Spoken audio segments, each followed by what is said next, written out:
స్నానం చేసొచ్చి తన గది తలుపులు వేసుకుని ధ్యానంలో కూర్చున్నది. జపం పరిశుద్ధంగా చేస్తే గుండె లోతుల్లో నుండి నీటి బుడగలు వస్తున్నట్లుగా అనుభూతి చెందుతారు. వాయువు మేఘాన్ని చెదరగొట్టినట్లుగా దైవనామస్మరణ లౌకికమైన ఆలోచనలను చెదరగొడుతుంది. ఈ రోజున మనస్సంతా కలుషితం అవ్వగా ఎలాంటి అనుభూతిని పొందలేకపోవటమే కాకుండా ఎక్కువసేపు కూర్చొని కూడా లేకపోయింది. లక్ష్మమ్మ రూపాన్ని మూసుకున్న నేత్రాలలో స్థిరంగా ఉంచుకోలేని అలజడిలో నమస్కారం పెట్టుకుని అమ్మ ఫోటో వంక 2 నిమిషాలు తదేకంగా చూస్తూ ఉండిపోయింది. 8:30 అవుతుండగా బయలుదేరుతూ క్లాసులు ప్రారంభం కాగానే ఎవరి పనులు వాళ్ళకు అప్పచెప్పొచ్చేస్తాను.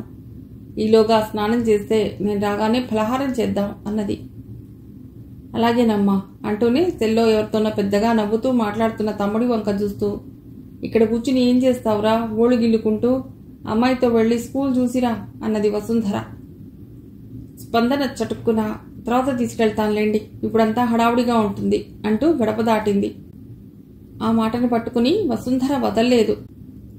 తర్వాత గంటకు టిఫిన్లు వాళ్లకు పెట్టి తను తిని స్కూల్కి వెడుతుండగా ఆమె తమ్ముణ్ణి స్పందన వెంట స్కూల్కు పంపింది. మూర్తిగారికి సెకండ్ పీరియడ్ లేకపోవటం కొంత నయం. ఆయన కప్పచెప్తే కబుర్లు చెప్పుకుంటూ కూర్చుంటారులే అనుకుంది. టీచర్స్ రూమ్లో ఉన్న మూర్తిని పిలిపించింది వెళుతూనే స్పందన. ఆమె గదిలో ఆమె ఎదురుగా కూర్చున్నాడు ప్రతాప్. ఎన్నాళ్ళైంది మీరు ఈ స్కూల్ను ప్రారంభించి? నా 5వ ఏట. మా అమ్మ అప్పటికే నడుస్తున్న ఈ స్కూల్ను కొన్నది. తర్వాత బాగా వృద్ధి చేసింది.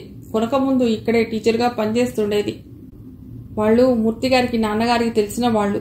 వాళ్ళు అమ్ముతా అనగానే తాతయ్య సహాయంతో దీన్ని తీసుకుని నడపడం మొదలెట్టింది. ఎంతకు కొన్నారేం? అప్పుడెంత? ఊరికి చాలా దూరంగా ఉండేది. ఇంతని నాకు తెలియదు, కానీ తక్కువే ఉండి ఉంటుంది ఈ రోజులతో పోలిస్తే. ఇప్పుడు ఇక్కడ కూడా బాగా రేట్ పెరిగి ఉంటుంది. నుదురు చిట్లించింది స్పందన. తెలియదు. అప్పుడు వేలల్లో ఉంటే ఇప్పుడు లక్షల్లో, అప్పుడు లక్షల్లో ఉంటే ఇప్పుడు కోట్లలో ఉంటుంది. వ్యాపారం చేసే మాకు ప్రతిదీ లెక్కే అన్నాడు నవ్వుతూ ప్రతాప్. మూర్తి వచ్చాడు. ప్రతాప్ను పరిచయం చేసింది. మీరే సబ్జెక్ట్ చెప్తుంటారు? మూర్తి కూర్చుంటుండగానే అడిగాడు ప్రతాప్. తెలుగు. పక్కపక్క నవ్వాడు ప్రతాప్. ఎవడికి కావాలండి తెలుగు? ఇంగ్లీష్ మీడియం స్కూల్ కాదా ఇది? దానికి ఈ రోజున డిమాండ్ ఎంతున్నదో తెలుసా? డిమాండ్ సంగతి నాకు తెలియదు కానీ మొన్న ప్రభుత్వం నిర్వహించిన గ్రూప్ 1 పరీక్షల్లో తెలుగు మీడియంలో చదివిన వాళ్ళు టాప్ ర్యాంకుల్లో ఉన్నారు. ఆర్డీఓలు అయ్యారు అన్నాడు చిరునవ్వుతో మూర్తి. విజయం సాధించిన వాళ్లలో తెలుగు మీడియం వాళ్ళు ఎంతమంది? తెలీదు. ఎంతమంది అయినా వజ్రం వజ్రమే కదా. అసహనంగా చూసింది ప్రతాప్ వంక స్పందన అతడు మూర్తిని అవమానిస్తున్నట్లుగా మాట్లాడుతున్న తీరుకు. మాది ఇంగ్లీష్ మీడియం స్కూలే. ఏ మీడియందైనా మన మాతృభాష అయిన తెలుగు అనే సబ్జెక్టు ఖచ్చితంగా పిల్లలకు నేర్పాలి అనేది మన విధి కూడా అన్నది కాస్తంత కరుకుగా. నిజమే, కానీ నా ఉద్దేశం ఏమిటంటే తెలుగు టీచర్గా ఉద్యోగం కంటే ఏ ఇంగ్లీష్ టీచర్గానో అయితే ఇంకా ఎక్కువ సంపాదించవచ్చని. చూస్తున్నారు కదా ప్రపంచాన్ని. చదువుకుంటున్న ప్రతివాడు సాఫ్ట్వేర్లోకి దూకేయాలని, ఆ పైన అమెరికా చెక్కేస్తే జేబు నిండా $డాలర్లు నింపుకోవచ్చని మూర్తి అన్నాడు. ప్రతి వాడికి ఒక టేస్ట్ ఉంటుంది, ఒక ధ్యేయం ఉంటుంది. అందులో నిష్ణాతుడిని అవ్వాలనే ఆశ ఉంటుంది. మీరేం చదివారు? ఏం సాధించాలనుకున్నారు? బీకాం చదివాను. వ్యాపారం చేయాలనుకున్నాను. చేస్తున్నాను. ఆ బోడీ బీకాంకు ఇప్పుడేం విలువ ఉన్నదండి. మీరు బీటెక్ చేసి ఉంటే ఇప్పుడు సంపాదించే దానికంటే ఎన్నో రెట్లు ఎక్కువ సంపాదించుండేవారు. మీరన్నట్లు కంప్యూటర్ ప్రోగ్రామ్ ఏదైనా నేర్చుకుని అమెరికా వెళ్లి లక్షల్లో మునిగి తేలేవారు. అందున ఇన్సెట్లో పాస్ మార్కులు వస్తే చాలు, సీటు ఖాయం అన్నాడు వెక్కిరింతగా. స్పందన హాయిగా నవ్వేసింది మూర్తి కొట్టిన దెబ్బకు. ప్రతాప్ లేస్తూ, స్పందన నీ పని నువ్వు కానిచ్చేయి, కాసేపు అలా తిరిగి నేను మూర్తిగారు స్కూల్ చూసొస్తాం అన్నాడు. విచిత్రంగా చూసింది స్పందన అతడి వంక. అతడు చూపిస్తున్న అతి చొరవకు అసహనంగా అటూ ఇటూ కదిలింది కుర్చీలోనే. ఆమె ఇబ్బందిని గమనించినట్లుగా మూర్తి లేస్తూ, పదండి, మా స్కూల్ ఆవరణ ఎంత శుభ్రంగా అందంగా ఉంటుందో నేను మాటల్లో చెప్పేదానికంటే మీరు చూస్తేనే గాని తెలియదు అన్నాడు. మూర్తిగారు మీరుండండి, మీకు కొన్ని పనులు చెప్పవలసి ఉన్నవి. ప్రతాప్ గారు మీరు ముందుకు వెళ్ళి చూస్తుండండి, వెనగ్గా వారు వచ్చి మిమ్మల్ని కలుస్తారు. క్లాస్లో వెళ్ళొద్దు, వాళ్ళని డిస్టర్బ్ చేయడం నాకే కాదు వాళ్లకు ఇష్టం ఉండదు అన్నది నొక్కి పలుకుతూ. ముఖం ముడుచుకుని ఆ గదిలో నుండి బయటికి వచ్చాడు ప్రతాప్. అతడు బయటికి వెళ్లగానే మనం ఇలాంటి వాళ్లను చూసి చూడనట్లుగా వదిలేయాలి. వాళ్ల మాటలకు మనం స్పందించకూడదు. వాళ్ళ మనస్తత్వమే అంతా అనుకుని సర్ది చెప్పుకోవాలి మనస్సుకు అన్నాడు మూర్తి. చెప్పండి, నాకేం పని ఇస్తున్నారు? ఏమీ లేదు. అతడికి ఎప్పటికప్పుడు నోటి మీద వాతలు పెట్టకపోతే మరీ పెట్రేగిపోతాడు. అది చెప్దామని మిమ్మల్ని ఉండమన్నది అన్నది నవ్వి స్పందన. అతడితో వెళ్ళి అతడిని గమనించండి. నేను ఇంటికి వెళ్ళి లంచ్ తర్వాత వస్తాను అన్నది లేస్తూ. మధ్యాహ్నం భోజనాల సమయంలో ఇక నువ్వు హైదరాబాద్ ఎప్పుడు వస్తావో చెప్పాలి. మేమంతా నీకోసం ఎదురు చూస్తుంటాం అన్నది నవ్వుతూ వసుంధర. వస్తానండి, కాస్త తీరుబడి చేసుకుని వస్తాను. స్కూల్కి ఏదైనా 2-3 రోజులు సెలవులు రావాలి కదా. నేను ఇక్కడ లేకపోతే చాలా ఇబ్బంది అవుతుంది. మీ నాన్న అయితే నువ్వు ఇన్నాళ్ళు ఎక్కడున్నావో తెలియక రాలేదు, కానీ ఇక ఇప్పుడు తరచూ వస్తుంటారులే. ఏ తండ్రి మాత్రం కన్న కూతురు ఒంటరిగా ఉండటాన్ని చూస్తూ భరిస్తాడు? ఇంత దూరం వచ్చారు కదా, మంత్రాలయం వెళ్ళి వస్తారేమిటి? 1.5 గంటల ప్రయాణం అడిగింది స్పందన. నేను ఇంతవరకు చూడలేదమ్మా, వినటమే గాని. వెళితే బాగానే ఉంటుంది గాని రాత్రంతా బస్సు ప్రయాణం, మళ్ళా రాత్రికే వెళ్ళిపోవాలి. రేపు వెళుదురుగా నేను చెప్పాను కదా అన్నది స్పందన మర్యాదపూర్వకంగా. కాదులేమ్మా, నిన్ను చూడాలని ఆతృతతో ఎక్కడున్నవన్నీ అక్కడ వదిలేసి వచ్చాను. వెళతాం అంటూనే కంచంలో చేతులు కడుక్కుంటూ అప్పుడే స్కూల్ నుండి వస్తున్న కళ్యాణిని చూస్తూనే, ఇదిగో పిల్ల, ఈ కంచాలు తీసుకెళ్లి దొడ్లో పడే అన్నది. స్పందన త్వరగా, ఆ అమ్మాయి ఎందుకు, నేనే పడేస్తానులేండి అంటూ వాష్ బేసిన్ దగ్గర చేయి కడుక్కు వచ్చి డైనింగ్ టేబుల్ మీద వాళ్ళు అన్నం తిన్న కంచాలను తీయసాగింది. నాకిక క్లాసులు లేవక్క, నేను తీస్తానులే, నువ్వు వెళ్ళు ముందుకు క్రచ్ సాయంతో వస్తూ అన్నది కళ్యాణి. నువ్వు అన్నం తిని వెళ్ళి నా గదిలో కూర్చుని చదువుకో, టైం వేస్ట్ చేయొద్దు. మీ పబ్లిక్ పరీక్షలు 4 నెలల్లోకి వచ్చినాయి అన్నది పెద్దగా అరుస్తున్నట్లుగా. ఆమె కళ్యాణిని ఎంగిలి కంచాలు తీయమని చెప్పడంతో మనసులోనే చికాకు పడుతూ కళ్యాణి తన గదిలోకి వెళ్ళింది స్కూల్ డ్రెస్ మార్చుకునేటందుకు.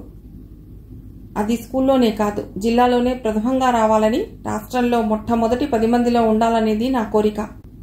అందుకే దానికి ఇంట్లో ఇలాంటి పనులేవి నేను చెప్పను అన్నది స్పందన ఆమెకు మరో మాటకు అవకాశం ఇవ్వకుండా. కానీ ఆమె వదల్లేదు. మన వాళ్ల పిల్లేనా, ఎవరూ లేరని దగ్గరకు తీశారట కదా, నిన్ను అక్క అంటుందేమిటి అన్నది గొంతు తగ్గించి రహస్యం అడుగుతున్నట్లుగా. కళ్యాణి మా ఇంటికి వచ్చినప్పటి నుండి అమ్మను అమ్మ అని పిలవటం అలవాటు చేసుకున్నది. అప్పుడు నేను అక్కనే అవుతాను కదా మరి.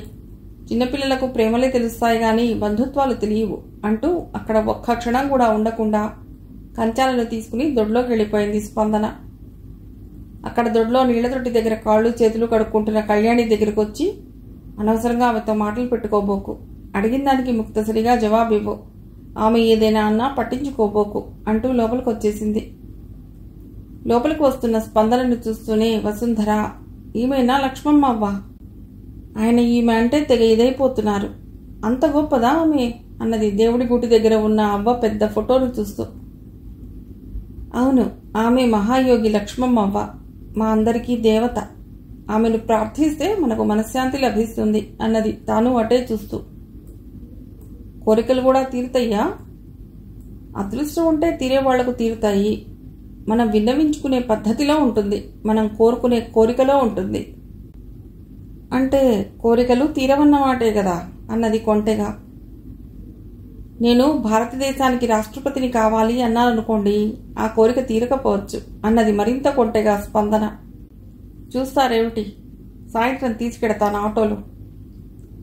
నిద్ర లేచిన తర్వాత గానీ నిర్ణయించలేను అన్నది ఠీవీగా తన భారీ శరీరాన్ని డైనింగ్ టేబుల్ దగ్గర నుండి కదిలిస్తూ.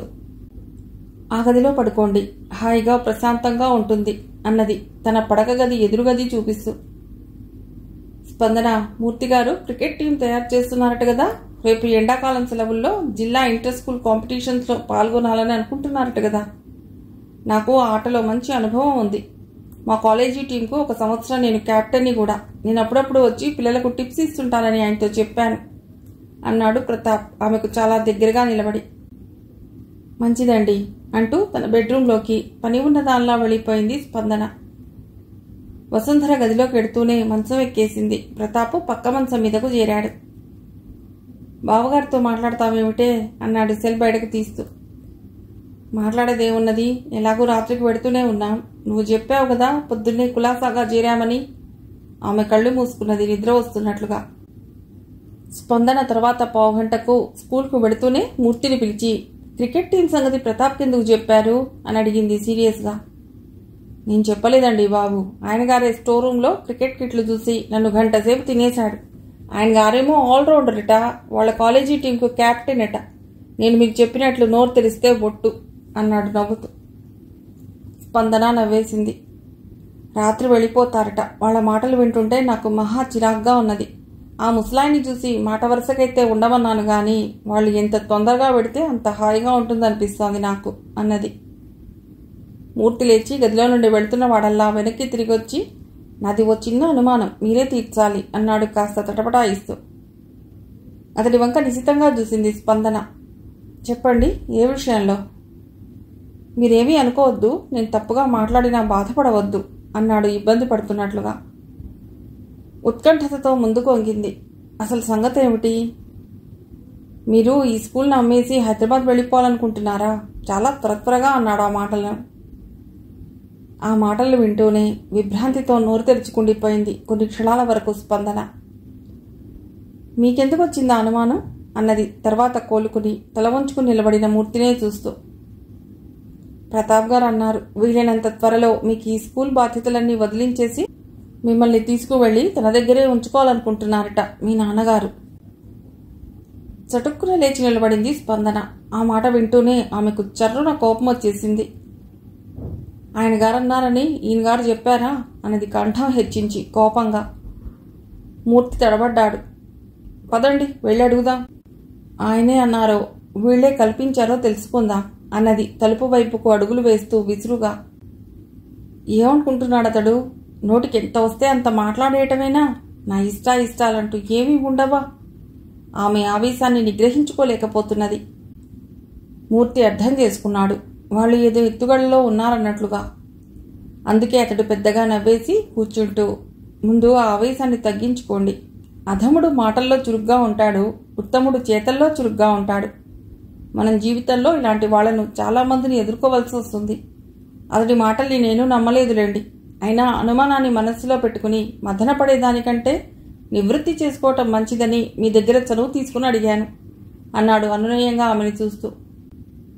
10 నిమిషాల దాకా ఆమె మాట్లాడలేదు. కుర్చీలో కూర్చుని తల్లి ఫోటో వంకే చూస్తూ ఉండిపోయింది. మూర్తి అనునయ వాక్యాలు ఆమె ఆవేశం మీద చన్నీళ్లు చల్లుతుండగా ఆమెకు అతడంటే ఎంతో గౌరవం. తూచి మాట్లాడే అతడి మాటల్లో ఎంతో నిజాయితీ ఉంటుంది. ఇది అమ్మ కట్టిన దేవాలయం. నేను దీన్ని వదిలి బతకగలనా? మీరు ఆ మాట విన్న వెంటనే ముఖం వాచేలా చివాట్లు పెట్టి ఉండవలసింది. ఇది మీ స్వవిషయం. మీ అభిప్రాయం తెలుసుకోకుండా నోరు జారటం నాకు తగని పని. అయినా అలాంటి నిర్ణయం మీరు తీసుకోదలుచుకుంటే తప్పకుండా నా సలహా అడుగుతారని నా నమ్మకం. Anyway, forget it. చాలాసేపు ఎవరి ఆలోచనలో వాళ్ళు ఉండిపోయారు. స్పందన ఉన్నట్లుండి ఫోన్ తీసి ఇంటికి రింగ్ చేసింది. కళ్యాణి ఎత్తగానే, వసుంధర గారు ఉన్నారా అక్కడ అని అడిగింది. ఆదుర్దాగా మూర్తి ఫోన్ పట్టుకున్న ఆమె చేతి మీద వద్దన్నట్లుగా చేయి వేశాడు. ఇది ఎన్ని గొడవలకు దారితీస్తుందోనన్న భయంతో. మరుక్షణంలోనే తన తప్పిదాన్ని గ్రహించి చేతిని వెనక్కి తీసుకుంటూ సారీ అన్నాడు. ఆమె అతడి చేతిని గాని మాటల్ని గాని పట్టించుకోలేదు. అవతల వైపు ఆమె లైన్లోకి రాగానే, మీరు రాత్రికి ఉండమంటే వెడతామంటున్నారు, మరోసారి ఆలోచించండి. కాదు, వెళ్ళాలి అంటే మూర్తిగారిని పంపి టికెట్లు తెప్పిస్తాను అన్నది. మూర్తి ఓ నిట్టూర్పు విడిచి తేలికపడుతూ వెనక్కు వాలాడు కుర్చీలో. లేదమ్మా, ఏమీ అనుకోవద్దు. రాత్రికి వెళ్ళాలి. ఈసారి తిరిగ్గా వచ్చి నువ్వు ఎన్నాళ్ళు ఉండమంటే అన్నాళ్ళు ఉంటాను. హైటెక్ దొరుకుతాయేమో ప్రయత్నించమంటున్నాడు ప్రతాప్. లేకపోతే రిజర్వ్ చేయించొద్దు. కర్నూలు వెళ్ళి అక్కడ హైటెక్ బస్సు ఎక్కుతాం. అలాగే అంటూ ఫోన్ పెట్టేసి మూర్తిని చూస్తూ, మీరు వెంటనే వెళ్ళి 2 టికెట్లు హైటెక్లో తీసుకోండి. లేకపోతే వాళ్ళు కాళ్ళు పట్టుకునైనా సరే. ఆమె కళ్ళు ప్రతాప్ మీద కసితో ఎర్రగా మండిపోతున్నాయి. మూర్తి ఆమె ఇచ్చిన డబ్బు తీసుకుని బయటకొచ్చేశాడు. సాయంత్రం 5 గంటలకు స్కూల్ బెల్ కొడుతుండగానే ఇంటికి వచ్చేసింది స్పందన. వాళ్ళని బస్ ఎక్కించి పంపించేస్తే గాని మనస్సుకు శాంతి ఉండదనుకుంటూ. ఆమె వచ్చేటప్పటికి ఇంకా వాళ్ళు మంచాల మీద పడుకునే ఉన్నారు. కళ్యాణికి బోర్న్విటా కలిపి ఇస్తున్న సమయంలో వసుంధర లేచి వంటింట్లోకి వచ్చింది. కళ్యాణి స్పందన ఇచ్చిన గ్లాసును తీసుకుని హాల్లోకి వెళ్ళగానే, నువ్వు చాలా అమాయకురాల్లా ఉన్నావమ్మా. అనాథలను తెచ్చి తిండి పెట్టడం మంచిదే గాని బోర్న్విటాలు ఇచ్చి పట్టు పరికిణీలు కుట్టించి అందలం ఎక్కించడం అవసరమా అని. ఎవళ్ళని ఎక్కడ ఉంచాలో అక్కడ ఉంచితేనే మన గౌరవాన్ని మనం కాపాడుకోగలుగుతాం. కష్టపడి సంపాదించేది మన కోసమే గాని పరాయి వాళ్లకు దానధర్మాలు చేయటానికి కాదుగా అన్నది హితవు చెబుతున్నట్లుగా చిన్నగా స్పందన దగ్గరికల్లా వచ్చి.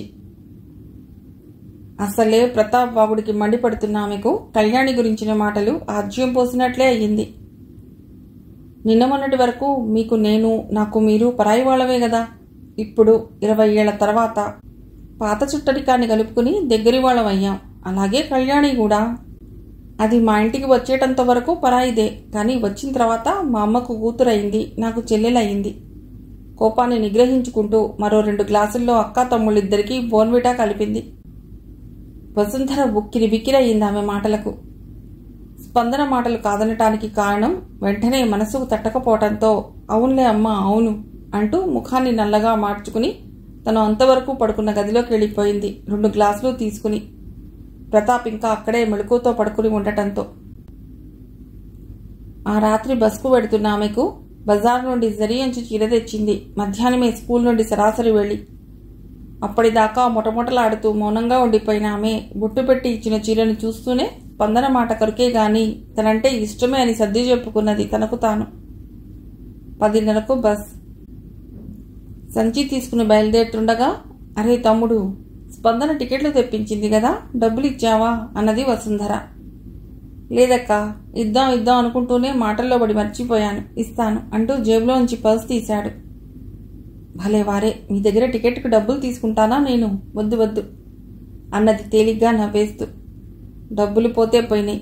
మరిన్ని మనస్తాపం కలిగించే మాటలను వాళ్ళ నుండి వినే అవసరం లేకుండా అంతకు మించి వెళ్లి మొగుడికి తన మీద పితురులు చెప్పి గొడవలకు దారి తీయకుండా ఉంటుందనే సదుద్దేశంతో మర్యాదపూర్వకంగా. ఆమె మాట్లాడలేదు. ప్రసన్నురాలుగానే చిరునవ్వు చిందించింది. ప్రతాప్ పర్సును జేబులో పెట్టేసుకున్నాడు. ఇద్దరూ బస్సెక్కి స్పందనకు చెయ్యి ఊపుతుండగానే బస్సు బయలుదేరింది. లోపల సీట్లలో కూర్చుంటూనే ప్రతాప్ అక్క చేయి పట్టుకు ఊపేస్తూ, స్పందన నాకు బాగా నచ్చిందక్క, నీ ఇష్టం, నువ్వెప్పుడు ముహూర్తాలు పెట్టించినా నేను రెడీనే అన్నాడు సంతోషంతో ఊగిపోతూ. నాకు నచ్చింది లేరా, పెద్దక్క కూతురు కంటే నయ్యం ఇదే. అందం ఉన్నది, డబ్బున్నది. ఎటూ మీ బావగారికి వాళ్లను వీళ్లను దత్తు తీసుకోవడం అంతగా ఇష్టం లేదు. అనుకోకుండా సొంత కూతురుగా అనిపించింది. అప్పటి నుండి ఆ అమ్మాయినే ఇంటికి తెచ్చుకోవాలని బాగా ఉత్సాహపడుతున్నారు. మా సవతి ఉంటే పడనిచ్చేది కాదేమో గాని ఆమె లేదుగా. దీనికి ఇక మన అండే అవసరం అన్నది నోరంతా తెరిచి నవ్వుతూ తమ్ముడి చెవిలో గుసగుసగా. వాళ్ళు ఎక్కిన బస్ అక్కడి నుండి కదలగానే ఇంట్లోకి పరిగెడుతున్నట్టుగా అడుగులు వేసింది స్పందన. వంట ఇంట్లో దేవుడి గుటి దగ్గర ఉన్న వెండి గిన్నెలో నుండి కాస్త పసుపు తీసుకుని అరచేతిలో వేసుకున్నది. దానిమీద 4 నీటి బొట్లు వేసి హాల్లోకొచ్చింది. స్టూల్ తెచ్చుకుని వంట ఇంటి వాకిడి తలుపు దగ్గరగా వేసి దానిమీద ఎక్కి అమ్మ ఫోటో కిందగా పసుపుతో ఓం అని రాసి దిగి స్టూల్ తీసివేసింది. ఆ ఫోటో ఎదురుగా నిల్చుని కళ్ళు తెరుచుకుని తనకి జన్మనిచ్చిన తల్లి వదనం మీదనే దృష్టి కేంద్రీకరించింది. ప్రస్తుత మానసిక అస్థిమితత నుండి కోలుకోవాలన్నట్లుగా అమ్మ ఉండగా ఉన్న మానసిక స్థితిలోకి వెళ్లటానికి ప్రయత్నించసాగింది. ఆమె అలా ఎంతసేపు నిల్చుని ఉన్నదో ఆమెకే తెలియదు.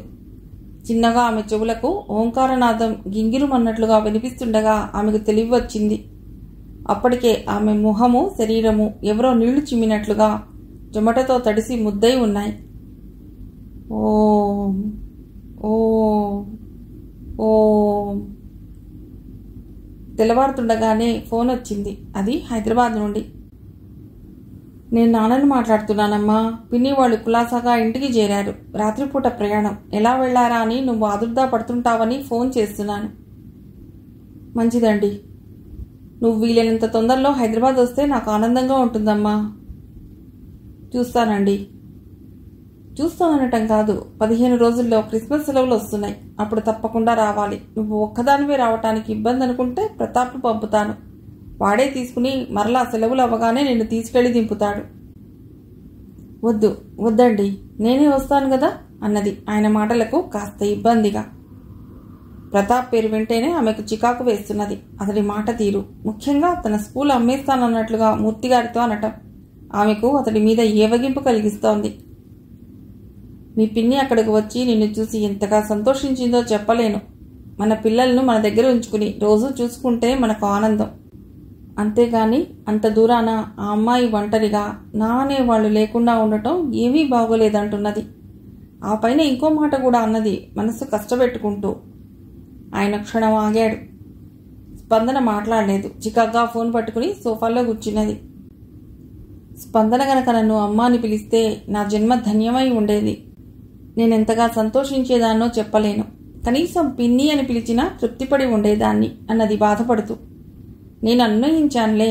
కన్నతండ్రినైన నన్నే నాన్న అని పిలవటానికి అది మొహమాట పడిపోతున్నది. దేనికైనా అలవాటవ్వటానికి కొంత సమయం పడుతుంది. తొందరపడితే ఎలా? గంటల పరిచయంతోనే ఎవ్వరూ ముందుకు దూకలేరు అని సముదాయించాను అన్నాడు ఆయన నవ్వుతూ.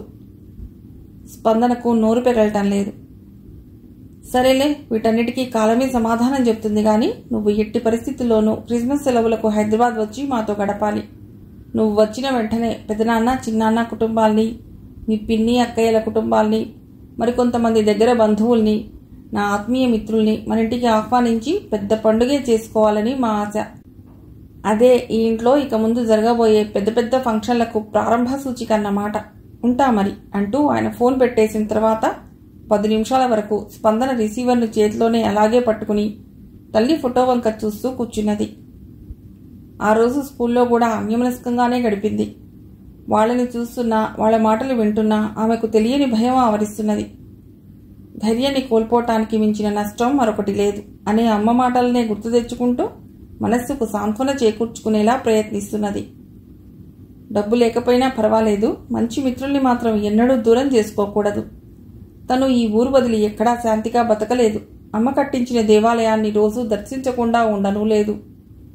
అలా గతాన్ని తలుచుకుంటూ భవిష్యత్తుల గురించి భయపడుతున్న సమయంలో వాకిట్లో మూర్తి మాట విని బయటకొచ్చింది స్పందన. అమ్మకు బాగోలేదు, బాగా ఆయాసం వస్తోంది, జ్వరం కూడా ఉన్నట్లే ఉన్నది, మంచం మీద నుండి లేవలేకపోతోంది, మాణిక్యాన్ని తీసుకెడతాను అన్నాడు ఆదుర్దాగా.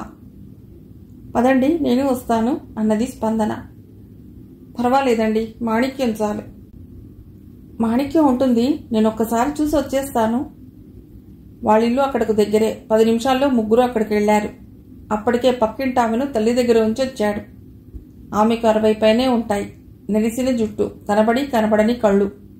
శరీరం కాస్త లావు అవటంతో ఆయాసం ఎక్కువగా ఉండి కదల్లేక ఇబ్బంది పడుతోంది. ఆమెకు మూర్తి ఒక్కడే కొడుకు. భర్త పోయి చాలా సంవత్సరాలైంది. ఆమె స్పందనను చూస్తూనే చెయ్యెత్తి దగ్గరకు పిలిచింది. ఇలా ఉన్నదమ్మా నా పరిస్థితి అన్నట్లుగా గుండెల మీద చేయి వేసుకు చూపించింది. మూర్తి, నేను డాక్టర్ని పిలుచుకొస్తాను అని తల్లికి చెప్పి బయటకు వెళ్ళిపోయాడు. అలా అప్పుడప్పుడు వస్తూనే ఉంటుంది. భయపడవలసిందేం లేదు అంటే వాడు వినడు. రొప్పుతూనే మాటలను ఆపి ఆపి అన్నది. నా దిగులు నా అనారోగ్యం గురించి కాదమ్మా. వాడొక ఇంటివాడైతే నేను పోయినా వాడి ఆలనా పాలనా చూసేవాళ్ళు ఉంటారని నాకు చెప్పి చెప్పి విసుగు పుడుతోంది. ఎందుకు పెళ్లి చేసుకోరట అన్నది తేలిగ్గా నవ్వేస్తూ స్పందన. ఆమె మరింత దిగులుగా మొహం పెట్టింది. వాడివి లేనిపోని భయాలు. కోడలు వచ్చి నీకు సేవ చేస్తుందని అనుకుంటున్నావేమో. లేచి తిరుగుతూ తమ పనులు తాము చేసుకుంటున్న అత్తల్ని దగ్గర ఉంచుకోవటానికే ఇష్టపడటం లేదు నేటి కోడళ్లు. ఇహ మంచంలో పడితే వచ్చి ఆమె నీకేదో తలకెత్తుతుందని ఆశపడబోకు అంటాడు. అంటే కోడళ్లను చూడదని ముందే భయపడుతూ పెళ్లి చేసుకోకుండా జీవితాన్ని నాశనం చేసుకోవాలనా? అర్థం లేని మాటలు. ఎవరికి ఎట్లా దేవుడు రాసిపెట్టి ఉంటే అట్లా అవుతుంది. ఇంకో 3 నాళ్ల ముచ్చట నా బతుకు. అటువంటి నా కోసరం వాడు అనవసరంగా తపన పట్టం తప్ప జీవితంలో ఏం కోల్పోతున్నాడో తెలుసుకోలేకపోతున్నాడు. అసలే ఆయాసం, అందులో ఆవేశం, రొప్పెక్కువైంది. మీరు మాట్లాడకండి, ఆ విషయం తర్వాత ఆలోచిద్దాం గాని కాసిని వేడివేడి కాఫీ కల్పిస్తాను, తాగితే హాయిగా ఉంటుంది. పోయే ప్రాణాలకు కాఫీలు ఉపశమనమా అమ్మా? వాడో ఇంటివాడైతే నేను ఏ బాధ లేకుండా సుఖంగా చచ్చిపోతాను అన్నది బరువుగా శ్వాస పీలుస్తూ. స్పందన లేచి వంటింట్లోకి వెళ్లి కాఫీ కలుపుకొచ్చింది. మాణిక్యం సహాయంతో ఆమెను లేపి కూర్చోబెట్టి కాఫీ తాగిస్తుండగా మూర్తి డాక్టర్ని తీసుకొచ్చాడు. ఎప్పుడు చూసే డాక్టరే. ఆమె బాధ ఆయనకు తెలిసిందే. వెంటనే ఇంజెక్షన్ ఇచ్చి మందులు రాసిచ్చి వెళ్ళిపోయాడు. తర్వాత పావుగంటలోనే ఆమెకు ఆయాసం తగ్గుముఖం పట్టగా లేచి కూర్చున్నది. మూర్తి మందులు కొనుక్కురావటానికి వెళ్ళాడు. నేను ఇలా అన్నానని వాడితో అనవద్దమ్మా. పెళ్లి చేసుకోకపోతే ఉద్యోగం పీకేస్తానని కాస్త భయపెట్టు అంతే అన్నది ఆమె చాలా చిన్నగా, స్పందనకే వినబడేటట్లుగా. స్పందన పక్కున నవ్వింది. చిన్నపిల్లవాడా, చెప్పిన మాట వినకపోతే కొడతానంటే భయపడేటందుకు ఆయన ఎందుకు చేసుకోవటం లేదో నేను కనుక్కుంటాను గాని మీరు దిగులు పడుతూ రోగం పెంచుకోకండి. పెళ్లి చేసుకోకుండా ఎన్నాళ్ళు ఉంటారు ఎవరైనా? అనుకూలంగా ఉండే అమ్మాయి కోసం చూస్తుండి ఉంటారు అన్నది అనునయంగా ఆమెతో. ఆమె కళ్ళు మూసుకు పడుకున్నది. మధ్యలో 2-3 నిమిషాలకు ఒక్కసారి కళ్ళు తెరిచి ఎదురుగ్గా గోడకున్న వెంకటేశ్వర స్వామి ఫోటోకు దండం పెట్టుకుంటున్నది. ఆమె ప్రార్థన తనకు రోగం తగ్గాలనో లేక కొడుకు తొందరగా పెళ్లి కావాలనో తెలియక ఆమెనే చూస్తూ ఉండిపోయింది స్పందన. మందులు తీసుకుని మూర్తి రాగానే మరి నేను వెళ్ళి వస్తాను అంటూ లేచింది. పదండి, నేను దించొస్తాను అంటూ ఆమెను అనుసరించాడు. మీరుండండి, అమ్మకేం కావాలో చూడండి, దగ్గరే కదా, నేను వెళ్ళగలను. ఒక పని చేయండి, కాసేపు ఉండి మాణిక్యాన్ని పంపండి, తను తిని మీకు క్యారేజ్ తీసుకొస్తుంది. ఈలోగా నేను వంట చేసేస్తాను. ఎందుకండి, హోటల్ నుండి నేనే ఏదో ఒకటి పట్టుకొస్తాను. ఆమెకు పెడతారా అవి? ఆయాసం మళ్ళీ రావటానికా? ఏం పర్వాలేదు, నేను చేసి పంపిస్తాను అంటూ రోడ్డు మీదకి వచ్చేసింది. అతడు ఆమెను అనుసరించాడు. రోడ్డంతా చీకటిగా ఉన్నది. వీధి దీపాలు వెలగటం లేదు. తను ఆపినా అతడు ఆగడని స్పందనకు తెలుసు. అందుకే ఆమె మౌనంగా నడవసాగింది. మూర్తిగారు, మిమ్మల్ని నేను ఒకటి అడుగుదాం అనుకుంటున్నాను అన్నది ఆ గుడ్డి వెలుగులో కింద గుంటలున్నాయేమోనని చూసి అడుగులు వేస్తూ. నిరభ్యంతరంగా అతడు పక్కపక్క నవ్వాడు ఆ మాట అని. స్పందన అటు ఇటు చూసింది, ఎవరైనా ఆ రోడ్డు మీద ఉన్నారా అన్నట్లుగా. అతడు అంత పెద్దగా నవ్వినందుకు ఇబ్బంది పడుతూ ఎవరూ కనపడకపోవటంతో కాస్త కుదుటపడింది. నవ్వులాట కాదు, సీరియస్గా అడుగుతున్నాను. నేను సీరియస్గానే వింటాను, సమాధానం చెప్తాను అన్నాడు అతడు మరోసారి నవ్వి. పోనీలేండి, ఇప్పుడు కాదు, మొహం ముడుచుకుంటూ అన్నది. ఏదైనా నిజాయితీగా తెలుసుకోవాలనుకుంటున్నప్పుడు బిడియపడకూడదు. కాస్త అతడికి దగ్గరగా జరుగుతూ చిన్నగా, మీరు ఇంతవరకు ఎందుకు వివాహం చేసుకోలేదు? ఎంత సీరియస్గా అడిగినా ఆమె మొహం కందింది ఆ మాటలు అంటున్నప్పుడు. నన్ను ఒకటి అడుగుతానని మీరు అన్నప్పుడు నేను ఎందుకు నవ్వానో తెలుసా? ఎందుకే, ఈ ప్రశ్న నాకు తెలిసిందే గనుక. అంటే అమ్మ క్లాస్ పీకిందన్నమాట నేను లేకుండా చూసి అన్నాడు తిరిగి నవ్వబోయి ఆపుకుంటూ ఆమె వైపుకు మొహాన్ని తిప్పి. ఎందుకనుకోవాలలా? ఇలాంటప్పుడు ఇంటి పక్క వాళ్లకు మాణిక్యాలకు అవసరం ఉండదు కదా అని నేనే అడుగుతున్నాను. అతడు ఒక్క క్షణం ఆగాడు. ఎందుకో చేసుకోవాలనిపించడం లేదు అన్నాడు నిర్లిప్తంగా. ఆమె ఆగలేదు. అందమైన అమ్మాయి కావాలనా? అందమైన అమ్మాయిని వివాహం చేసుకోవటం అంటే రంగులేసిన ఇంటిని కొనుక్కోవటమేనని నేనెక్కడో చదివాను. అలాగే డబ్బు కోసమే చేసుకుంటే ఆ అమ్మాయికి మా అమ్మకు పట్టిన గతే పడుతుంది. మనసెరిగి వివాహం చేసుకుంటే జీవితం ఆనందమయమవుతుంది. ఇద్దరి నడుమ మంచి బంధం ఏర్పడుతుంది. మీలోనూ ఆ అమ్మాయి కోరుకుండే గుణాలు ఉండేలా చూసుకోండి. అప్పుడు వివాహ జీవితం స్వర్గమయమే అని చెప్పిన తర్వాత తనని తాను ప్రశ్నించుకున్నది స్పందన. మరొకరికి సలహాలు చెప్పేటంత పెద్దదయిందా తను అని. ఆ ఆలోచన రాగానే తడబడుతూ మాటలు ఆపేసింది. ఇద్దరూ లోపల కాలు పెడుతుండగానే ఫోన్ గణగణా మోగింది. అది హైదరాబాద్ నుంచేమోనని ఇబ్బందిగా దాని వంక చూస్తూ రిసీవర్ ఎత్తింది. నేను గుప్తాను మాట్లాడుతున్నానమ్మా. నమస్కారం అండి, బాగున్నారా? బాగున్నామమ్మా. స్కూల్ ఆవరణలో కళావేదిక కట్టాలని అమ్మ ఉన్నప్పుడు అనుకున్నాం. అమ్మ ఉన్నట్లయితే ఈ పాటికి దాని పనులు మొదలై ఉండేవి. సరే, దేనికైనా ఆ రోజు రావాలి కదా. వీలైనంత తొందరలో మొదలు పెడదాం అనుకుంటున్నానమ్మా. నాకు ఒక ఆలోచన వచ్చిందండి. అమ్మ ఆ స్కూల్ కోసం ఎంత కష్టపడింది మీకు తెలిసిందే. ఆ ప్రాంగణంలోనే అమ్మ పేరున ఓ ధ్యాన మందిరం కట్టాలని నా మనసులో ఉన్నది. దానికి కొంత స్థలం వదిలి ఆట స్థలానికి అవరోధం కలగకుండా మీరు కట్టించే కళావేదికకు ప్లాన్ గీయించాలి అన్నది స్పందన. ఆయన ఆలోచిస్తున్నాడన్నట్లుగా కొద్ది క్షణాలు నిశ్శబ్దం ఏర్పడింది. అయితే ఓ పని చేద్దాం. నా భార్య పేరున ముందు అనుకున్నట్లుగానే విశాలంగా కళావేదిక కట్టిద్దాం. ఏ సభ జరిగినా ఆహుతులకు ఇబ్బంది లేకుండా అన్ని హంగులతోనూ, అందులోనే ముందు భాగం మేడ మీద ఓ మినీ హాల్ వచ్చేలా నేనే కట్టిస్తాను. దాన్ని అమ్మ పేరున ధ్యాన మందిరం చేద్దాం. హాల్ను వివాహాలకు ఇవ్వాలనే ఆలోచన లేదు కదా. పక్కన స్కూల్కి ఇబ్బంది అవుతుంది. లేదమ్మా, అలాంటిదేం లేదు. మరీ మనకు కావలసిన వాళ్ళు ఎవరైనా బలవంతం చేసినా స్కూల్కు సెలవులైతేనే అంగీకరిద్దాం. నాకైతే సాహిత్య కళారంగాల్లో జరిగే సభలకే ఇవ్వాలని. అటు రాజకీయ పార్టీలకు వద్దు. ఏ కార్యక్రమం జరిగినా హాలు ఔన్నత్యాన్ని కాపాడేలా ఉండాలి. కొద్ది రుసుం దాని నెలసరి ఖర్చులకు సరిపడేలా వసూలు చేద్దాం. మంచిదండి. ఫోన్ పెట్టేసింది స్పందన. ఎదురుగా కూర్చున్న మూర్తితో ఆ వివరాలన్నీ చెప్పినప్పుడు అతడు సుముఖంగానే స్పందించాడు. మరే ఆలోచన వద్దు. కావలసినంత స్థలం ఉన్నది. ఆయన్ని కట్టించేయమనండి. మీరనుకున్న ధ్యాన మందిరము వస్తున్నప్పుడు ఇంకా ఆలోచించేదేమున్నది అన్నాడు. తర్వాత పావుగంటకు తన కోసరం వండుకున్నది క్యారియర్లో పెట్టి అతడి చేతికిస్తూ, ఇది మీకు మీ అమ్మగారికి, మాణిక్యాన్ని పంపిస్తే భోజనం చేసి వస్తుంది అని చెప్పింది. అతడు గడప దాటాడు. స్పందన అతడి వెనకే గేటు దాకా వచ్చింది. అమ్మ చాదస్తురాలు, మీకు తెలిసిందే కదా. పెళ్లి చేసుకుని నేను మనశ్శాంతి పోగొట్టుకోదలుచుకోలేదు. అదాటుగా తలెత్తి అతడి మొహంలోకి చూసింది స్పందన. ఎందుకనుకుంటున్నారు అలా అని? అత్తా కోడళ్ళు వీధిన పడితే నేనెక్కడ తలదాచుకోవాలో అర్థం కాక మళ్ళా నవ్వబోయాడు. వద్దు, నవ్వొద్దు అన్నది స్పందన కఠినంగా. సమస్య ఎంతటిదైనా సకాలంలో చర్య తీసుకుంటే ఏ హాని జరగదని మీరే నాకు చాలాసార్లు చెప్పారు. నా భయాన్ని నేను చెప్తున్నాను.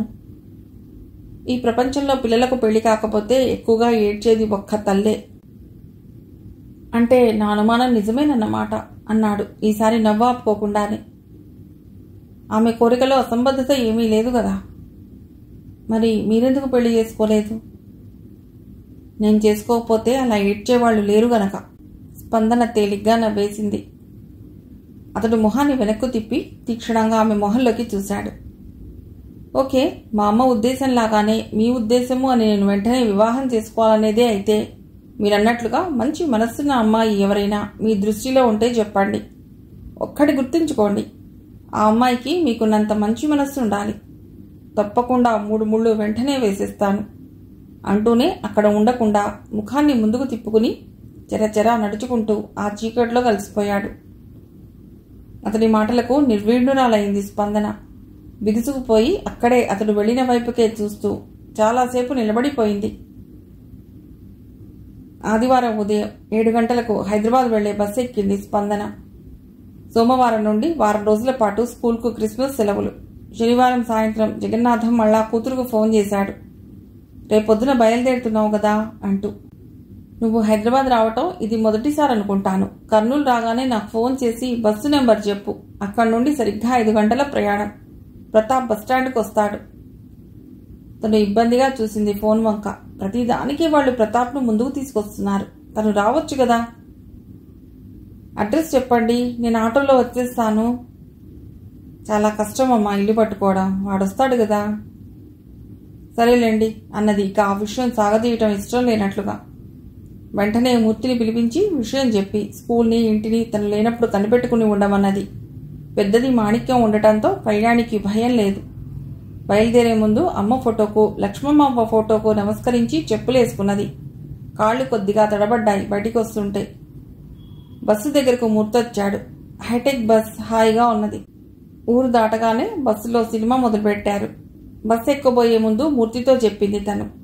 4 రోజుల్లో వచ్చేద్దామని ఆలోచన. రాణిస్తారో లేదోనని భయంగా ఉన్నది. ఏదైనా నాకు అక్కడ ఇబ్బందిగా ఉంటే ఇంటికి ఫోన్ చేస్తాను. మాణిక్యం వచ్చి మీకు చెప్తుంది. మీరు జగన్నాథం గారికి నేను వెంటనే ఇక్కడకు రావాలంటూ ఏదో కారణం సృష్టించి ఫోన్ చేసి చెప్పండి. ఎందుకు భయపడతారలా అన్నాడు ఆయన నవ్వుతూ. వాళ్ళందరితో నాకు కొన్ని గంటలే పరిచయం. వాళ్ళ హడావిడేమిటో నాకు అర్థం కావటం లేదు. ఇన్నాళ్ళు లేని ఆపేక్ష ఇంత అకస్మాత్తుగా నా మీద ఎందుకు పుట్టుకు వచ్చిందా అని. అది నిజమో కాదో నేను ఇప్పుడిప్పుడే చెప్పలేను గాని నా అనుమానాలు నాకున్నాయి. అమ్మ పోయిందని తెలిసే వాళ్ళు ఏవో ఎత్తులు వేస్తున్నారనుకుంటున్నాను. ఆమె ఉంటే ఇంత చొరవ తీసుకుండేవాళ్లు కాదు.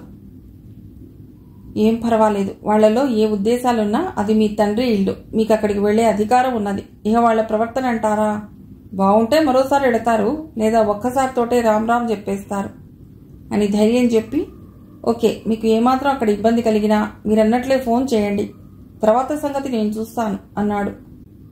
తను బస్సు ఎక్కింది ఆ ధైర్యంతోటే. గుంటల బాటలో బస్సు కుదుపులు శరీరాన్నే కాదు మనసును కుదిపేస్తున్నాయి. స్పందనకు ఉన్నట్టుండి ఓ అనుమానం వచ్చింది. ప్రతాప్ ఆమె తమ్ముడు. వ్యాపారంలో బావగారికి సహాయంగా ఉన్నాడు. తను ఆయనకు సొంత కూతురు. తనని అతడికి కట్టబడితే అటు వ్యాపారంలో బావమర్ది సహాయమూ ఉంటుంది, ఇటు ఆస్తి మరొకరికి పోదు. ఆ పైన వయసు దాటుతున్న వాళ్లకు చేదోడు వాదోడుగా ఇద్దరం ఉంటాం. అందున ఇద్దరం కావలసిన వాళ్ళమే కాబట్టి ఏ గొడవ ఉండదు అనే ఆలోచనతో గాని తనను దగ్గరకు తీసుకోవాలని ప్రయత్నించడం లేదు కదా. ఆ మాట అనుకోవటం ఆలస్యం. వాళ్ళంతా చెమటలు పట్టసాగింది. ఏదో భయంకరమైన వలలో ఇరుక్కుపోతున్నట్టుగా కలవరపడసాగింది. అందుకే అతడు స్కూల్ అమ్ముతున్నట్లుగా మూర్తిగారితో చెప్పాడేమో. ఇక్కడవన్నీ అమ్మేసి తనను శాశ్వతంగా వాళ్లతో ఉంచుకోవాలని ఉద్దేశమేమో. ఆమెకు నచ్చనట్లుగా నో నో అన్నది పెద్దగా. సినిమాలో మునిగి తేలుతున్న తోటి ప్రయాణికురాలు తల తిప్పి వింతగా స్పందన వంక ఓసారి చూసింది. ఆ మాట వింటూనే స్పందన సిగ్గుపడుతున్నట్లుగా తలవాల్చుకున్నది. పక్క ఆమె మొహం తిప్పుకుని మళ్ళా సినిమాలో లీనమైపోయింది. తన తల్లి ఆ కుటుంబంలో ఏ సుఖం అనుభవించిందని తను వెళ్లి ఆ కొంపలో పడాలి. ఆమె తర్వాత ఇక్కడికి వచ్చి రెక్కలు ముక్కలు చేసుకుని తాతయ్య సాయంతో ఈ స్కూలు కొనుక్కుని అభివృద్ధి చేయడమే కాకుండా తనకు స్కూల్కు కూడా ఈ ఊళ్ళో మంచి పేరు తెచ్చుకున్నది. అటువంటి స్కూల్ని అమ్మి ఆమెకు అన్యాయం చేసి వాళ్ల కోరికలను తీర్చేటందుకు గాను తను ఆ ఇంట్లో కాలు పెట్టాలా? నాన్సెన్స్. అసలు తను పొరుగుళ్లకు వెళ్లటమే తక్కువ. తన ఊరుగాక కర్నూల్లో ఉండి బీఈడీ చేసింది. అప్పుడు తాతయ్య గారింట్లో తన స్వంతిల్లే అన్నట్లుగా ఉంటూ గతుకుల రోడ్డు మీద బస్సు ఎగిరెగిరి పడుతోంది ఆమె ఆలోచనలలాగానే. ప్రతాప్ కళ్ల ముందు మెదిలాడు. ఎందుకో అతడి మాటలు చేష్టలు తనకు మొదటి నుండి వెకిలిగానే ఉన్నట్లు అనిపిస్తోంది. ఇన్ని సంవత్సరాల పరిచయం ఉన్న మూర్తిగారే తనను గౌరవంగా సంబోధిస్తారు. అటువంటిది మొదటిసారిగా చూసిన 3 గంటల్లోనే తనను ఏకవచనంలో సంబోధించాడు అంటే అతడి స్థాయి ఏమిటో అప్పుడే అర్థమైంది. మనిషికి విలువ ఇవ్వాలన్నా హీనపరచాలన్నా అతడి ప్రవర్తన, మాట్లాడే తీరు కారణమవుతాయి. దాన్ని పునాదిగా చేసుకుని ఆ మనిషి వ్యక్తిత్వాన్ని అంచనా వేయవచ్చు. అతడికి తగ్గదే ఆ అక్క కూడా. అతడి మాటలకు సమానంగా ఆమె టీవీ దర్పం. ఆమె తన ఆలోచనలో మునిగి తేలుతుండగానే బస్ ఎమ్మిగనూరు దాటింది. కోడుమూరు దాటింది. బస్సులో ప్రయాణికులంతా లీనమై చూస్తున్న ఆ సినిమా వంక తలెత్తి చూసింది. ఏదో అర్థం కాని పాట. బెత్తడు బెత్తడు గుడ్డల్లో హీరోయిన్ వెనకాలే ఎగురుతున్న 25 మంది ఆడపిల్లలు. ఆ పాట అవుతుండగానే ఎవరు ఎవరిని కొడుతున్నారో కూడా అర్థం కానంతగా ఫైటింగ్. వాళ్ల ముఖాల మీద నుండి చివ్వున లేస్తున్న నెత్తురు. తల వంచుకున్నది చూడలేనట్లుగా ఆ దృశ్యాన్ని. చేతి సంచి తెరిచి ఆ నెల చందమామ బయటికి తీసింది. అందులో ఏ కథైనా సహజమో అసహజమో అనే ఆలోచనే రానియకుండా త్వరగా చదివేస్తూ మంచి మాటలు చెప్పే ముగింపుతో ఉంటుంది. వాటిని తలెత్తకుండా చదువుతూ పేజీలు తిప్పసాగింది స్పందన. అందర్నీ మర్చిపోయింది. తనలోని ఆలోచనలను భయాలను ఎక్కడికో తోసివేసింది. పూర్తిగా ఆ కథలోనే లీనమైపోయింది. డ్రైవర్ పెద్దగా చెప్తున్నాడు, లంచ్ తీసుకుండేవాళ్లు తీసుకోండి, ఇక్కడ 1/2 గంట ఆగుతుంది బస్ అంటూ. చటుక్కున తలెత్తింది స్పందన. తను అప్పుడే కర్నూలు వచ్చేసింది. చేతి గడియారం వంక చూస్తే 12 గంటల పైన 30 నిమిషాలు అయింది. పక్కన కూర్చున్న ఆమెకు పైనున్న తన పెట్టె చూపించి, ఇప్పుడే ఫోన్ చేసి వస్తాను, కాస్త పెట్టె చూస్తుండండి అని చెప్పి బస్ దిగింది. ఎదురుగా ఉన్న ఎస్టీడీ బూత్లోకి వెళ్లి తండ్రి నంబర్కు డయల్ చేసింది. ఎత్తింది ఆమె తండ్రే. నేను స్పందనండి. నీ మాట కోసమే నేను ఉదయం నుండి ఫోన్ దగ్గరే కూర్చున్నానమ్మా. ఎక్కడి నుంచి చేస్తున్నావు? కర్నూలు నుంచండి. బాగున్నదమ్మా. ఇంకో 5 గంటల్లో ఇక్కడికి వచ్చేస్తున్నావన్నమాట. మన ఇల్లు నీకు స్వాగతం చెప్పేటందుకు ఎదురు చూస్తున్నది. ఈరోజు ఎంతో సుదినం. సెల్ నుంచైనా మాట్లాడుతున్నది? కాదండి, డిపోలో ఉన్న ఎస్టీడీ బూత్ నుండి చేస్తున్నాను. బస్లో నీ పెట్టె సంగతి ఎవరికైనా చెప్పి వచ్చావా? ఆదుర్దాగా అడిగాడు. చెప్పానండి, పర్వాలేదు. బస్ నెంబర్ చెప్పు. చెప్పి ఫోన్ పెట్టేసి బస్ ఎక్కి కూర్చుంది స్పందన. 5:45 ఆ బస్సు హైదరాబాద్ బస్టాండ్లో ఆగింది.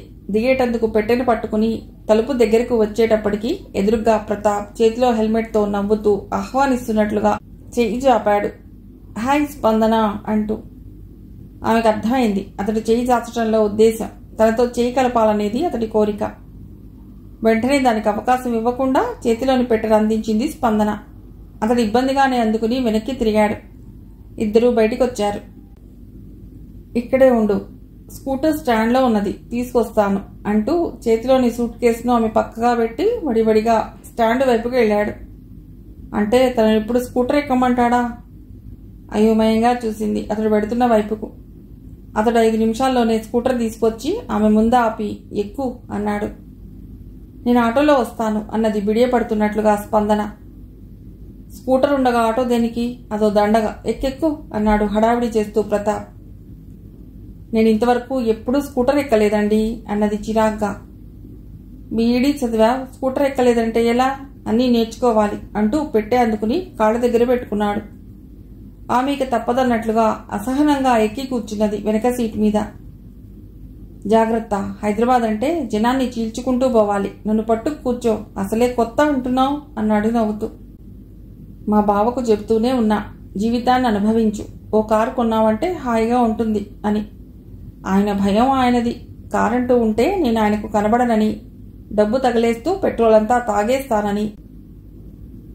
ఆయనకు నేను అర్థం కాను. ఆయన ఒక్కడే ఈ ప్రపంచంలో జాగ్రత్త పరుడు అనుకుంటాడు. నాకు డబ్బు విలువ తెలుసు. అనవసరంగా ఒక్క పైసా ఖర్చు పెట్టను. డబ్బు పెట్టుకుని సుఖపడకుండా మూటగట్టి పోయేటప్పుడు వెంట తీసుకుపోతామా?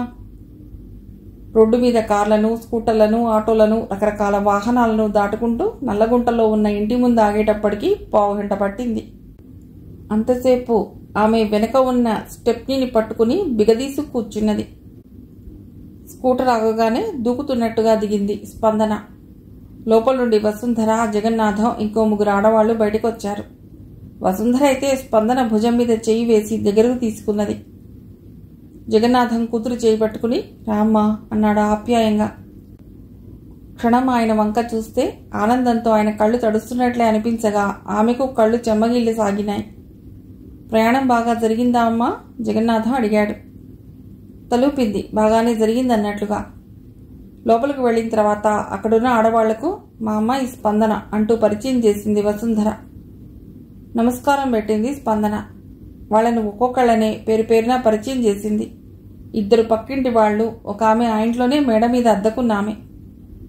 పదమ్మా, నీ గదిలోకి వెళ్ళు, స్నానం చేస్తే హాయిగా ఉంటుంది, ముందు కాఫీ కలుపుకొస్తాను. అక్కడున్న ఆడవాళ్లు వెళ్ళిపోయారు 5 నిమిషాలు మాట్లాడి మళ్ళా వస్తాం అంటూ. జగన్నాథం స్పందన ఎదురుగా కూర్చున్నాడు. నా కూతురు ఈ ఇంట తిరుగుతుంటే ఇహ నాకు కావాల్సిందేమున్నదమ్మా? అంతకు మించిన ఆనందం ఇంకొకటే ఉన్నది. మీ పిన్ని ఎంత సంబరపడిపోతున్నదో చూసావు కదా. ఇల్లు పెద్దది, 2 అంతస్తుల మేడ, పెద్ద హాల్, లోపల ఇంకెన్ని గదులున్నాయో తెలియదు. అన్నీ విలువైన సామాన్లు, అందున చిన్నపిల్లలు లేకపోవటంతో చాలా శుభ్రంగా ఉన్నది. అమ్మ ఎప్పుడో అంటుంటుంది ఇల్లు చూసి ఇల్లాల్ని చూడాలని. వసుంధర వంట ఇంట్లోకి వెళ్ళి కాఫీ తెచ్చి ఇచ్చింది. ప్రతాప్ తన గదిలోకి వెళ్ళి మొహం గడుక్కుని లాల్చీ పైజామా వేసుకుని నీట్గా తయారై వచ్చి వాళ్ళ ఎదురుగా కూర్చున్నాడు. స్పందన, ఈ వారం ప్రోగ్రాం అంతా నీది. బావగారికి, ఆయన వ్యాపారానికి నేను ఈ వారం కనబడనని చెప్పేశాను. నువ్వు ఎక్కడికి పెడదామంటే అక్కడికి నేను రెడీ. స్కూటర్ ట్యాంక్ నిండా పెట్రోల్ నింపేశాను. స్కూటర్ ఇబ్బంది అనుకుంటే టాక్సీ ఎంగేజ్ చేద్దాం అన్నాడు ప్రతాప్. అరే తమ్ముడు, ఇవాళ ఎలాగో అయిపోయింది.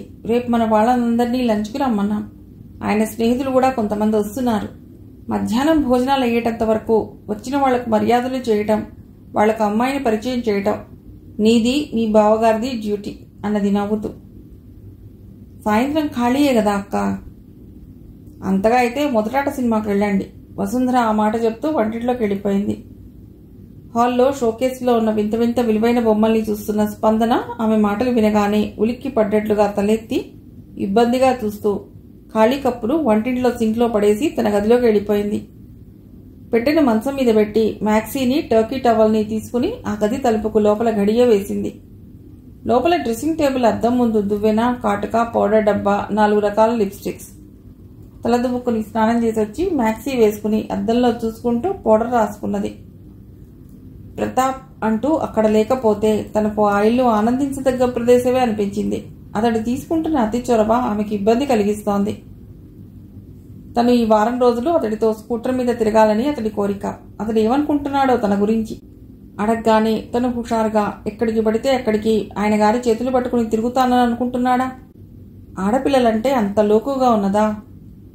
తను ఉండే ఈ కొద్ది సమయంలోనే అతడు తన దగ్గర ఎలా మిలగాలో నేర్పాలి. అతడిలో పిల్ల చేష్టలు బాగా ఉన్నాయి.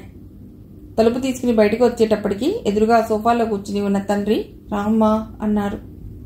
స్పందన వెళ్లి ఆయన ఎదురుగా సోఫాలో కూర్చున్నది. అక్కడ కాదమ్మా, ఇక్కడ, తన పక్కన చోటు చూపిస్తూ అన్నాడు ఆయన. వెళ్లి ఆయన కూర్చున్న సోఫాలోనే కాస్త దూరంగా కూర్చున్నది. ఎంత తండ్రైనా ఆయన దగ్గరగా కూర్చోలేకపోయింది. 27 సంవత్సరాలు దూరంగా ఉన్న ఆయన 1-2 రోజుల్లోనే దగ్గరవుతాడని తను అనుకోలేదు.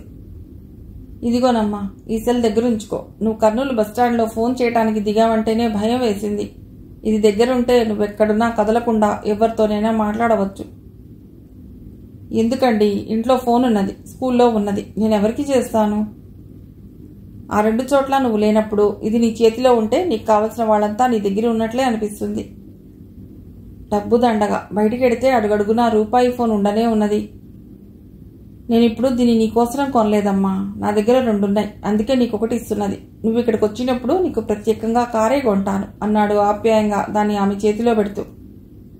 ఇబ్బందిగా తీసుకుని దాని వంకే చూస్తూ కూర్చున్నది. ఆయన మాటలను మననం చేసుకుంటూ స్పందన.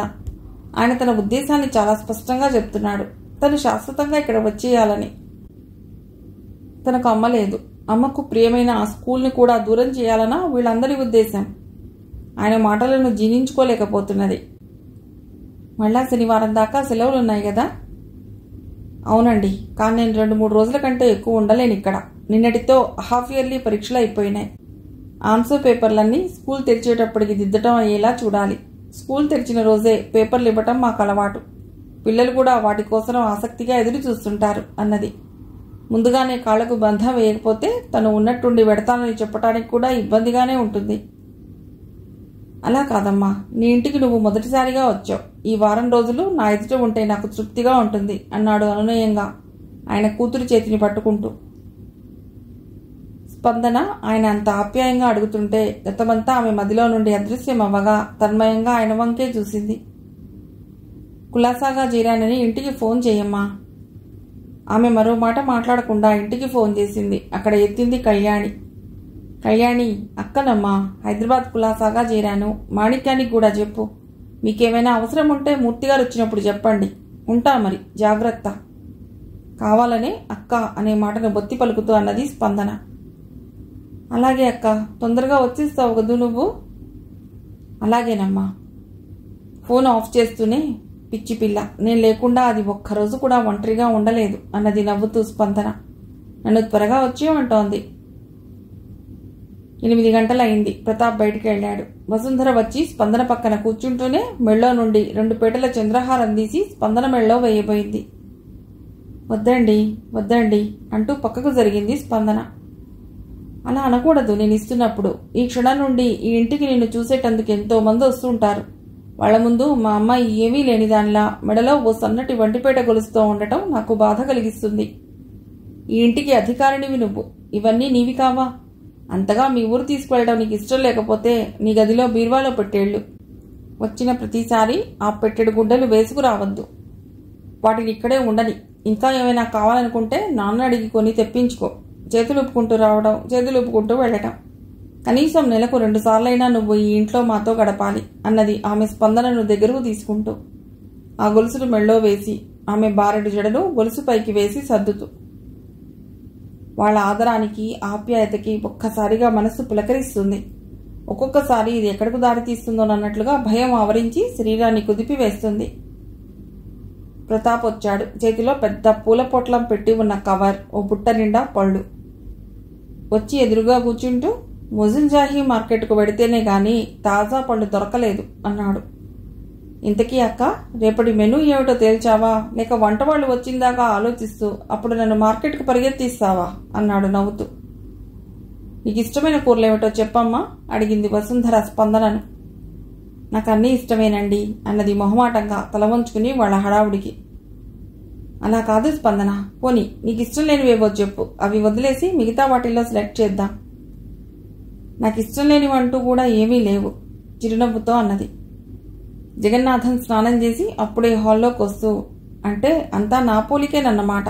వసుంధర, నేనెప్పుడైనా నువ్వు చేసింది ఏదైనా నాకు నచ్చలేదని తినకుండా వదిలేశానా అన్నాడు గలగలా నవ్వుతూ. తెల్లవారుజామున ఇంట్లో హడావుడి మొదలైంది. అర్ధరాత్రి మెళుకు వచ్చింది స్పందనకు. తను కావాలనే గది తలుపుల లోపల బోల్డ్ పెట్టి పడుకున్నది. గోడ మీద 0 వోల్ట్ నీలం బల్బు వెలుగుతోంది. కళ్ళు తెరుచుకు పడుకున్న ఆమెకు తన ఊరు, తన స్కూలు, తన ఇల్లు, మాణిక్యం, కళ్యాణి, మూర్తి మాస్టారు కనబడుతున్నారు. బస్సు ఎక్కుతుండగా ఆయన చెప్పిన ధైర్యం గుండెల నిండా ఊపిరి పోసుకుంటున్నది. నిజమే, తనకు ఇబ్బందికరంగా ఉంటే మరోసారి రాదు. దానికోసం లేనిపోని ఆదుర్దాన్ని ఇప్పుడు నెత్తిన పులుముకోవటం దేనికి? ఇక్కడ తండ్రి వసుంధర గారు కళ్ల ముందు మెదులుతున్నారు. ప్రతాప్ తనకు దగ్గరవ్వాలన్నట్లుగా ప్రయత్నిస్తున్నాడు. చూద్దాం, అతడు పిచ్చి వేషాలు వేస్తే సరైన పాఠం చెప్పే శక్తి తనకున్నది. తనకిచ్చిన గది చాలా బాగున్నది. ఇక తను ఎప్పుడొచ్చినా ఆ గది తనకేనట. తను లేకపోతే తాళం వేసి అన్నా ఉంచుతారు గాని ఎవ్వరూ ఉపయోగించరట. అందుకే ఆమె చెప్పింది ఇక్కడ ఉండగా వాడుకుండే గుడ్డలు ఇక్కడే ఉంచేయమని. మళ్ళా ఎప్పుడు నిద్ర పట్టిందో తెలియదు. తెల్లవారుజామున సెల్ మోగితే మెళుకు వచ్చి ఎవరా అంత పొద్దున్న ఫోన్ చేసిందని చూస్తే మోగింది అలారం. 6 గంటలయ్యింది. వడివడిగా లేచి అద్దంలో ఒకసారి చూసుకుని ముహాన పడుతున్న జుట్టును సరిచేసుకుంటూ బ్రష్ పేస్టు తీసుకుని బాత్రూంలోకి వెళ్ళింది. 10 నిమిషాల్లో తలుపు తీసుకుని బయటకు వచ్చేటప్పటికి నవ్వుతూ వసుంధర ఎదురుపడింది. నేనే లేపుదాం అనుకుంటున్నాను, నీకు మీ నాన్నకు కాఫీ రెడీ అంటూ వంట ఇంట్లోకి వెళ్ళింది. కాఫీ తాగుతుండగానే నీళ్లు కాగినాయి, నువ్వు స్నానం చేసే, షాంపూ బాత్రూంలో ఉన్నది అన్నదామె. ఇప్పుడు తల నిండా స్నానం దేనికండి? నీ ఒత్తైన జుట్టు తలస్నానం చేసిన తర్వాత నూనె రాసుకోకుండా ఉంటే మరింత బొత్తుగా మెరిసిపోతూ కనబడుతుంది, చక్కగా ఉంటుంది. అందున నీ రాకతో ఈరోజు మాకు పండుగలాగానే ఉన్నది. నాన్న 8,000 పెట్టి ఈ కొత్త చీర తెప్పించారు, అది కట్టుకోవాలి. మా ఇంటి మహాలక్ష్మి కళకళలాడుతూ నట్టింట తిరుగుతుంటే అంతకంటే మాకు కావలసినదేమున్నది అన్నది ఆమె ముసిముసి నవ్వులతో. ఆమె చేతిలో కనకాంబరపు రంగులో పెద్ద జరీ అంచు కంచిపట్టు చీర ఉన్న అట్టపెట్టే ఉన్నది. ఇబ్బందిగా చూసింది ఆమె వంక, ఆ చీర వంక స్పందన. జగన్నాథం లేచి స్పందన దగ్గరికి వచ్చి, పెద్దది పిన్ని చెప్తున్నప్పుడు నువ్వు దేనికి కాదు అనకూడదు అన్నాడు. స్పందన చటుక్కున లేచి నిలబడింది. వద్దండి, నేను తెచ్చుకున్న చీరలోనే నాకు బాగా నచ్చి నలుగురిలో ఉన్నప్పుడు కట్టుకుంటే బాగుంటుంది అనుకున్న చీరను కట్టుకుంటాను. నాకు హాయిగాను తేలిగ్గానూ ఉంటుంది. ఈనాడు నేను వచ్చానని సరదాగా నలుగురిని ఆహ్వానించారు. అప్పటికి మెళ్ళో మీరు వేసిన బంగారపు గొలుసు ఉండనే ఉన్నది. పట్టు చీరలు, జరీ చీరలు నేను ఇంతవరకు కట్టుకోలేదు, కట్టుకోవాలని లేదు. తనని వాళ్ళు అర్థం చేసుకోలేకపోతున్నందుకు ఆమెకు చాలా బాధగా ఉంది. అది మీరు కట్టుకుంటే ఇంకా బాగుంటుంది, నేను చాలా ఆనందిస్తాను. ఇలాంటివి నా అలమర నిండా చాలా ఉన్నాయమ్మా, నీకోసమని ప్రత్యేకంగా తెప్పించింది, నేను కట్టుకోవడం ఏమిటి అన్నది ఆమె అసహనంగా. పోనీ కాసేపు కట్టుకుని పూజ అయిన తర్వాత మరీ బరువనిపిస్తే విప్పేసి నువ్వు తెచ్చుకున్న చీరే కట్టుకుందువు గాని. చటుక్కున వంగి ఆమె పాదాలకు నమస్కరిస్తూ, ఇంత ఆదరంగా చూస్తున్న మిమ్మల్ని కష్టపెడుతున్నానని ఏమీ అనుకోవద్దు, దాన్ని అలా ఉంచండి. ఈసారి ఏదైనా పండగకు వచ్చినప్పుడు తప్పకుండా కట్టుకుంటాను అన్నది. ఆమె ఇంకేం మాట్లాడలేకపోయింది. సరే అయితే ఇది నీ బీరువాలోనే ఉంచు అంటూ ఆ పెట్టెను స్పందన చేతుల్లోనే పెట్టి అక్కడి నుంచి వెళ్ళిపోయింది. జగన్నాథము అప్రసన్నంగానే వెనక్కు తిరిగాడు. స్పందనకు దుఃఖం వస్తోంది. తన గదిలోకి వెళ్లి మంచం మీద పడుకునే 10 నిమిషాల వరకు బయటకు శబ్దం రాకుండా కుళ్ళి కుళ్ళి ఎడవసాగింది. అరగంట తర్వాత లేచి తలదుబ్బుకుని జుట్టు ముడిపెట్టుకుని తువ్వాల తీసుకుని బాత్రూంలోకి వెళ్ళింది. అలవాటుగా చన్నీళ్ల స్నానమే చేసింది. అదోని కంటే ఇక్కడ చల్లగా ఉన్న గులాబీ రంగు చీరను కట్టుకున్నది. అదే రంగు జాకెట్ను తొడుక్కున్నది. తన పెట్టెలో ఉన్న ముదురు ఎరుపు రంగు కుంకుమను తీసుకుని కాస్తంత పెద్దదిగా బొట్టు పెట్టుకున్నది. జుట్టు ముడివిప్పి మరోసారి దువ్వుకుని జడ వేసుకున్నది. అంత పొడవు జడను ఒకసారి ముందుకు తీసుకుని చూసుకుని వెనక్కు వేసుకున్నది. చెంపలు దువ్వుకున్నది, పౌడర్ రాసుకున్నది. పక్కగా అట్టపెట్టెలో ఉన్న లిప్స్టిక్ వంక ఒక్కసారి చూసి తల తిప్పుకున్నది. వాటితో తనకు పని లేదన్నట్లుగా. తర్వాత తన పెట్టె తెరిచి అవ్వ ఫోటోని డ్రెస్సింగ్ టేబుల్ మీద అద్దం కిందగా పెట్టి నమస్కరించి గదిలో నుండి బయటకు వచ్చింది. అప్పటికే ఇంట్లో అందరూ తన కోసం ఎదురు చూస్తున్నట్లుగా అక్కడ సోఫాల్లో తన గది వంకే చూస్తూ కూర్చుని ఉన్నారు.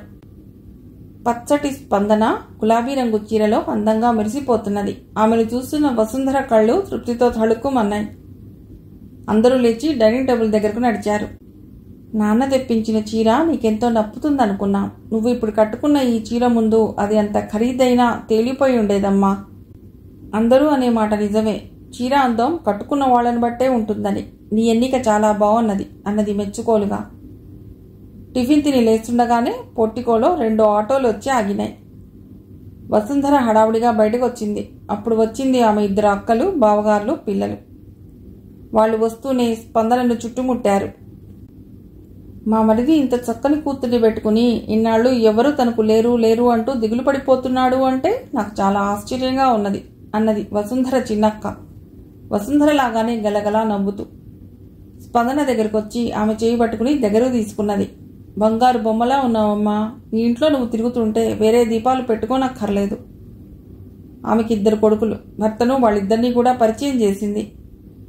పెద్దక్క ముభావంగా స్పందన్నే చూస్తూ ఉండిపోయింది.